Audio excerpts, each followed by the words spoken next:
watch game myself too. That's great.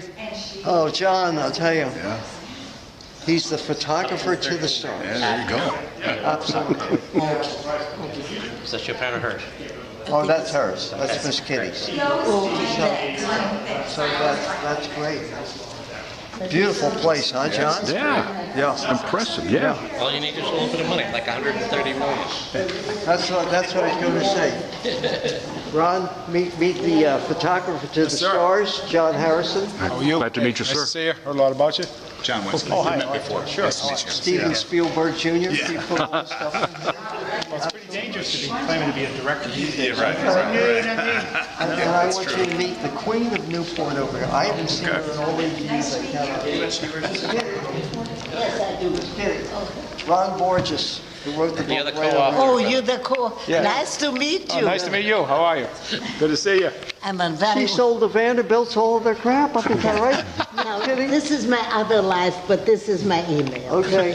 And I went Let's out do a of cocktail cards. party on Bellevue Street, right? Sounds good. It'll be funny. I'm Roy. This is my son. Jack, say hello to Mr. Haley. How you doing, Jack? Jack's the man. He's in the hand. He's in the grip. I got a good grip. You do. Yeah, you know, it's funny because when I sent it back to you, Not just his story, but the whole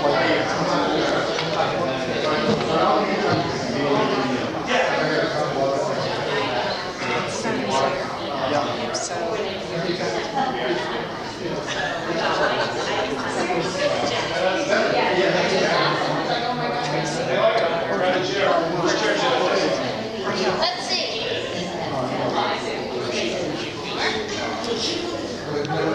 This one, if you want to like.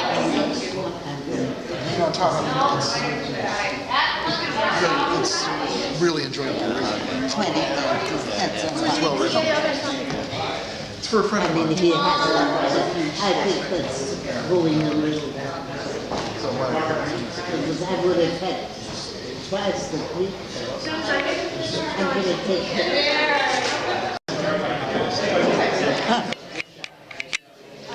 my old life.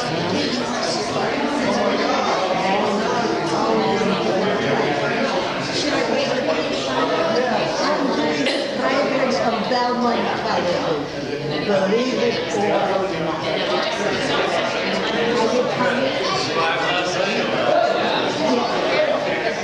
You believe it? Vanderbilts, Miss Kitty's got them.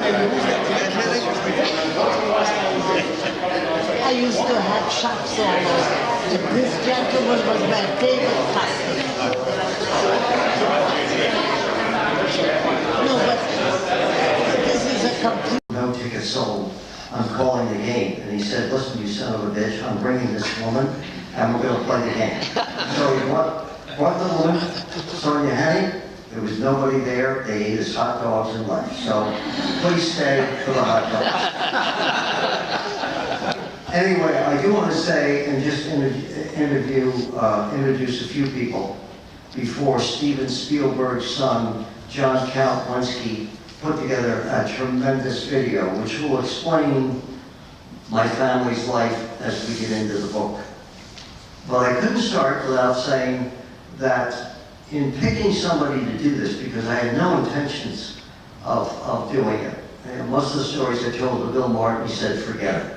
So what I did is speak to Ernie Accorsi, the general manager of the Giants, who was going to be here tonight, and he said, you better get it down. He said, and get it down now. So I said, well, who should I talk to? I said, because I just don't want to talk to anybody. It's easy to get a recorder of somebody's life and make it pretty damn easy. And so I ended up choosing Ron Borges for many reasons. Number one, he's one of the few people alive today who knew the 50s, the 40s. You could talk to him about something he understood. Yet he also has a foot in the world of pro football today. Pro Football Hall of Fame, the dealings with the people now who have agents and do a lot of things that maybe they wouldn't have done then. This book could not have been done without him. I would not have done the book because The interesting thing to me in doing a book, and novelist Bill Martin and people here will tell you, if you want a recorder, you're not going to get much of a book. But if you get somebody who will be in there and will challenge you, will ask you the questions, demand the answers, then Borges is the person. So I would like to, number one tonight, salute him for an incredible job. Anybody who buys that book, I'm glad you bought the book. Sit down. Will read something that I think is unique to sports that he captured. And that is, you will read how America changed, how the NFL changed, and will take you from chapter to chapter, and I guarantee you won't be bored. So I would like to spend tonight a special tribute to Ron. Ron, get up and take a bow.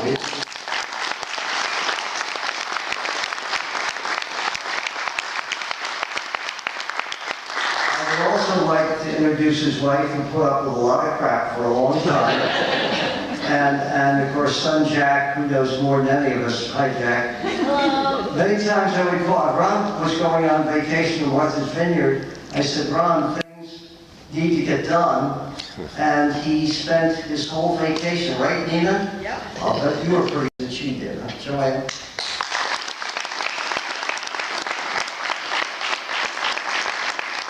By the way, this is not Saturday Night Live, but I would also like to introduce Bill Martin and his wife, Chris. Bill Martin was the one, and this is really as great a story as the book. We put it out to one of the famous agents here in Boston.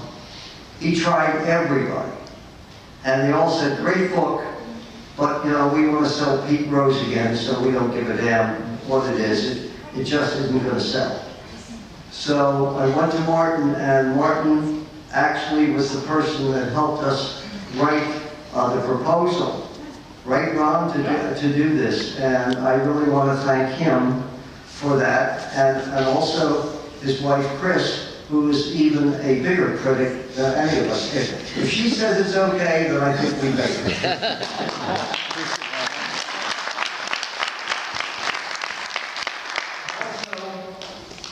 He has been hired and fired less than me, but one of the great radio personalities of all time, the one and only Ron Delachiese. And by the way, he's the only one.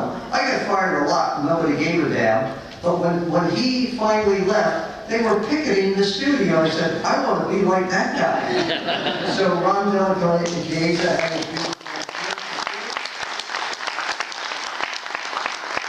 beautiful McCarthy, one of my favorite people in the world. So there are a lot of people here to thank Arthur and a lot of other people that really did a great job. So without further ado, the son of Steven Spielberg, right here, John Bunsky, my former producer, who went on when I told him, John, please get out of this business before you either get fired or run out of money. He got very smart and went to Staples. He's a major executive there, and he is the person that put together this fabulous video tonight. And I want to thank him for this. When you see it, you'll love it, and you won't want to hear a damn thing from me. And of course, John Harrison, the photographer to the stars, will be taking your pictures right and left. So again, all of you, thank you so much. And now I count, are we ready? Alex, are we ready for the video that can either sink or swim me?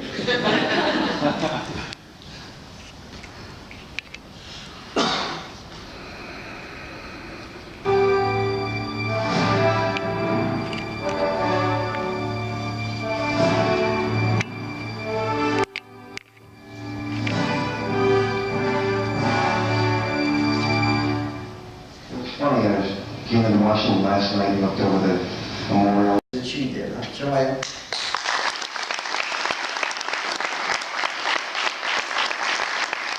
By the way, this is not Saturday Night Live, but I would also like to introduce Bill Martin and his wife, Chris. Bill Martin was the one, and this is really as great a story as the book. We put it out to one of the famous agents here in Boston.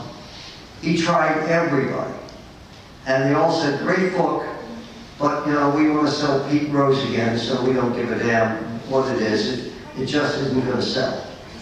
So I went to Martin, and Martin actually was the person that helped us write the proposal, right, Ron, to do this. And I really want to thank him for that, and also his wife, Chris, who is even a bigger critic than any of us. If she says it's okay, then I think we better.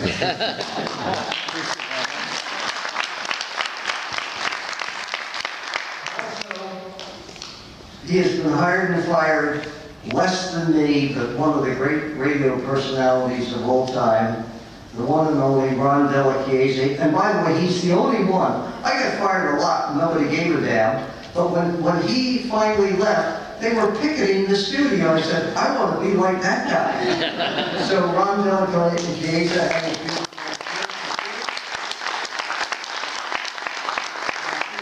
McCarthy, one of my favorite people in the world. So there are a lot of people here to thank Arthur, and a lot of other people that really did a great job. So without further ado, the son of Steven Spielberg, right here, John Blinsky, my former producer, who went on when I told him, John, please get out of this business before you either get fired or run out of money. He got very smart and went to Staples. He's a major executive there, and he is the person that put together this fabulous video tonight. And I want to thank him for this. When you see it, you'll love it, and you won't want to hear a damn thing from me. And of course, John Harrison, the photographer to the stars, will be taking your pictures right and left. So again, all of you, thank you so much. And now I count, are we ready? Alex, are we ready for the video that can either sink or swim me?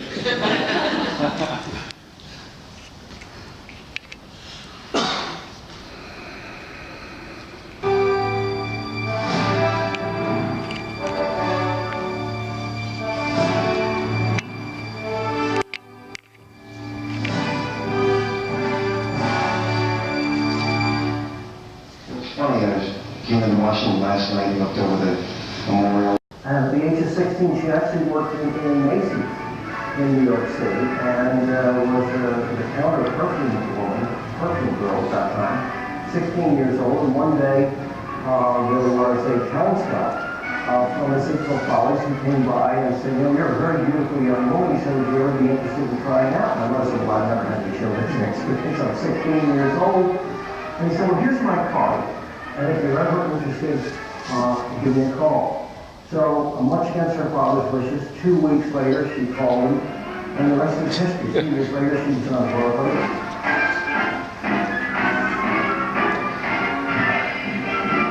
Every day was a stage play.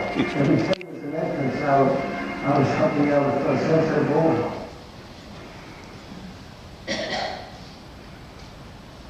Well, it's really hard it probably would take 3 films to talk about Burt Bell. He was an individualist. He was a rugged individualist. He lived his life the way he thought it should be lived. One day, he got involved with one of his ex-players and coaches, Bud Ray, and actually, with my mother, with her money, bought the French Yellow Jackets, renaming the Philadelphia Eagles. And in many cases went on from there. I mean, the whole story of the Eagles, they were worst team in the league, year in, year out. So he decided that one night in a league meeting that he would push through something he'd been thinking about, which is the first professional draft in any sport. For 60 or 70,000 people to do this for the Green Bay Packers and the city of Green Bay, it certainly should set an example. I can remember one time going to a movie with him, which was rare, because he was always working. And we went to see the Pride of the Yankees, the Lou Gehrig story with Gary Cooper. And you always kind of look up to your father, and you think, well, this is somebody bigger than God when you're a little guy. And I remember that the tearful speech at the end where Gary Cooper replays the speech of Lou Gehrig in Yankee Stadium, and looking at my father, and there were tears. You couldn't hear him crying, but there were tears coming from both sides of his face. And I said, you know what, that convinced me in many ways. This is a real human being that could get emotional about things, and he wasn't. Then drills a 15-yard touchdown pass to Andre Berry. Pro football came of age with the 1958 championship game. Millions watched, as for the first time an NFL game went to overtime. Burt Bell's inspired marriage of network TV and sudden death secured the future of pro football. On third down, 4 blocks and a reaching run for a touchdown. The greatest game ever played. Leaving the brush box, I encountered Burt Bell and Art Rooney and Janie Bell head on. And I said, Burt, it's been a tremendous day for the league, hasn't it? And he said, in a very paradoxical way, John, old boy, I never thought that I would live long enough to see sudden death. The old timers know, and I hope these guys playing today remember a guy by the name of Burt Bell. If it wasn't for him, he would have been a millionaire. So there it is. That's Ron, great job. Thank you.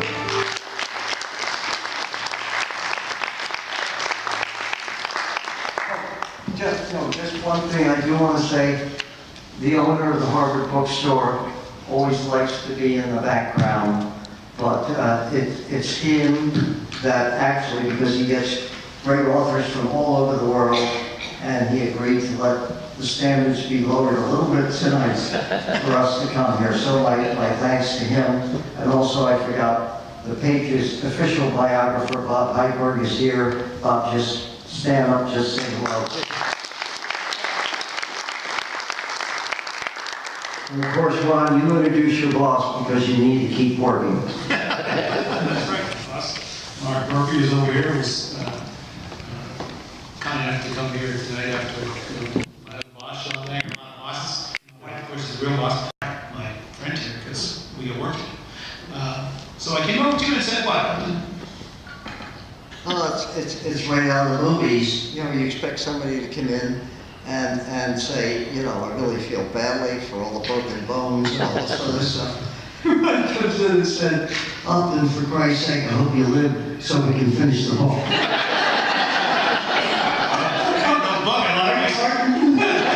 Wasted work.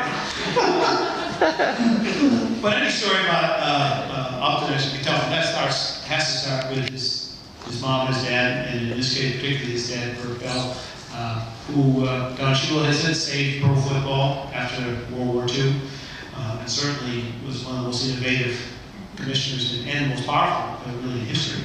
And I think was sort of one of the key moments both for Upton and for the league was October 11th, 1959 at Franklin Field, where Burt had played and been a college star at the University of Pennsylvania, where he had owned a team that lost game after game after game, and where he was now on that particular day, as was Upton as a young man, and something happened that day that really changed both Upton's life and pro football. I think it perhaps we call that.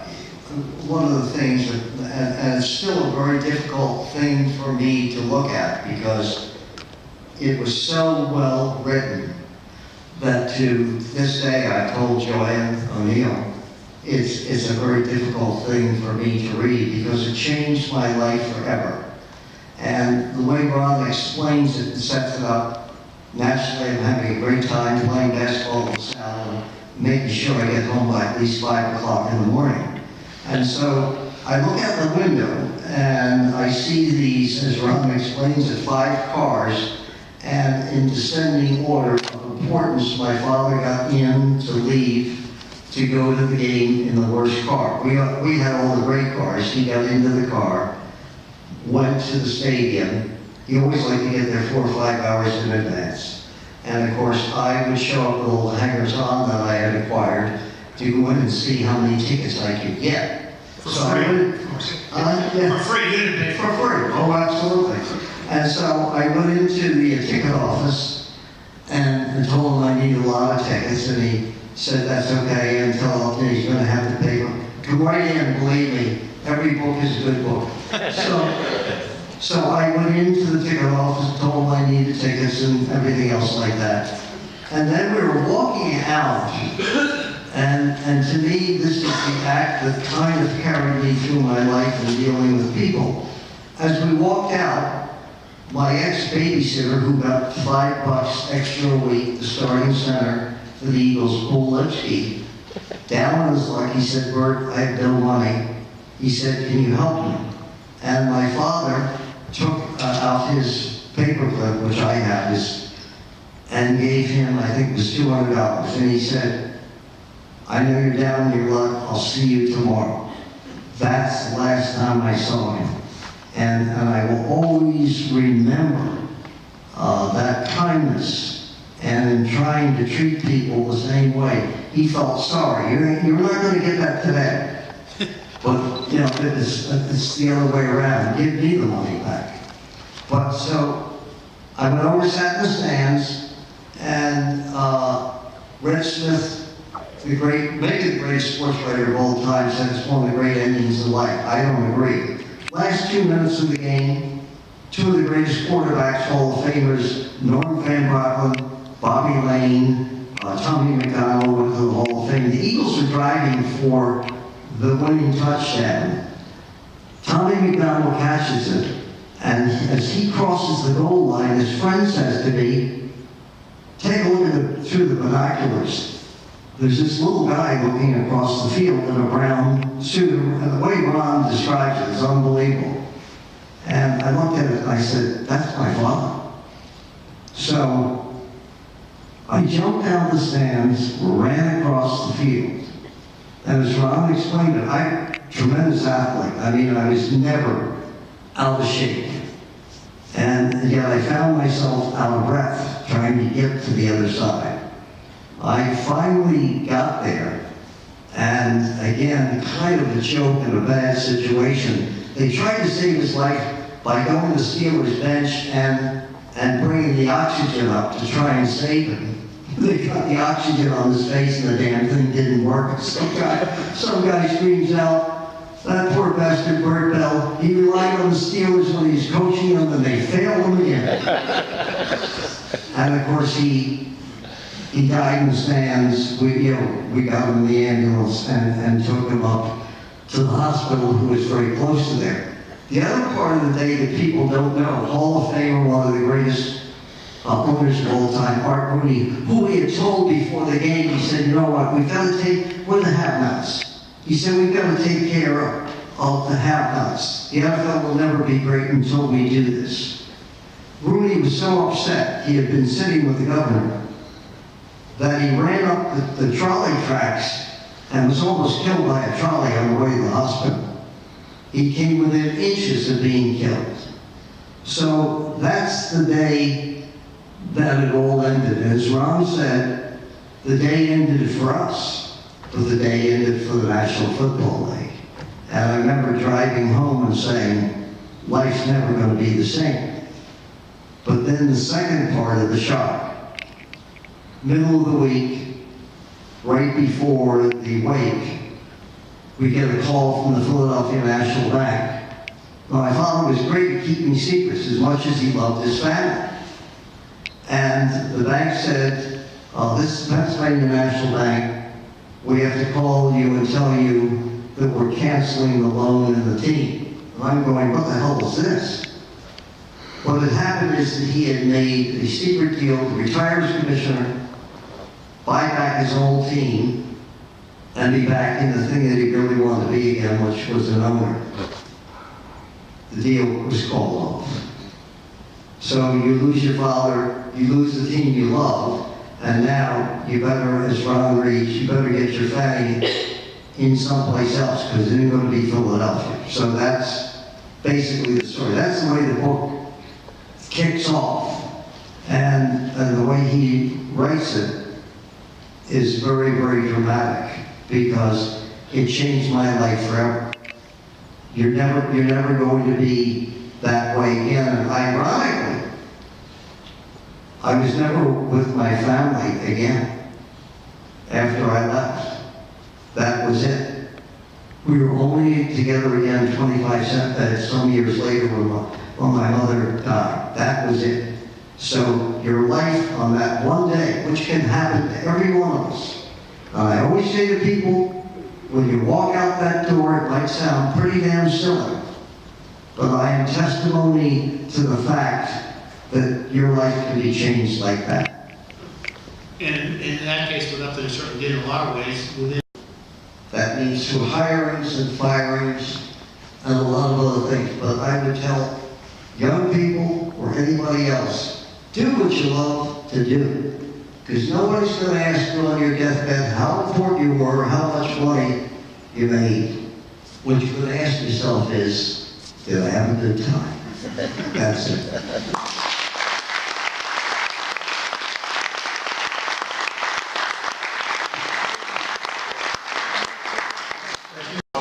Hear about Harvard. Yes. She'll take you. There we go. See ya. Yeah, Jack. I'm Upton's trainer. There's a full-time job right there. That's a difficult challenge. And this one is two.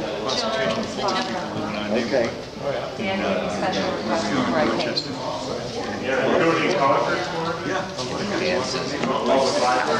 Exactly. Dan's always good to me, so I gotta be good. Nice to meet you. Just take the photo. Hi, Mark. How you Bye, Mr. Story. Great work. It's for the game, some friends of your mother's. Yeah, 2010 it came out. I can't believe it. And I haven't done another one since. These are for Greg and I I. want to do another one, but I haven't found the top. Let me see. I get the better looking one. Does it say on here I do? So needy. So needy, Dennis. All right, which one, which is which? Surprise us. So this one is, we need to remember these two. We'll put these in a separate bag for John and Dan. Yeah, perfect.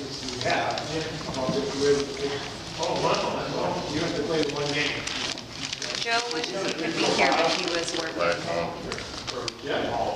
And? And Sam. He invites me typically because he wants my wife. Speed up the line. Oh, sure. He doesn't like your wife. Are you kidding me? The other one. She would have been here too. She just flew out to San Francisco. This one's for you. You did? Yep. And then the other one you can just sign. Would you tell her I said hello? I certainly will. Okay, that's this one. Oh, really? I mean, this will make it easier for Ron. Yeah. Get it right. At least Ron can't mess up the name, right? Right? That's right, because it's already. I tell you, he has the most beautiful wife. Every time he brings the party, everybody says the hell with him. Let's talk to her. Tell her I said hello. I will. I'll also tell her she's most beautiful. Thank you, Mr. Wong. Hey, nice to see you. Nice to see you. Appreciate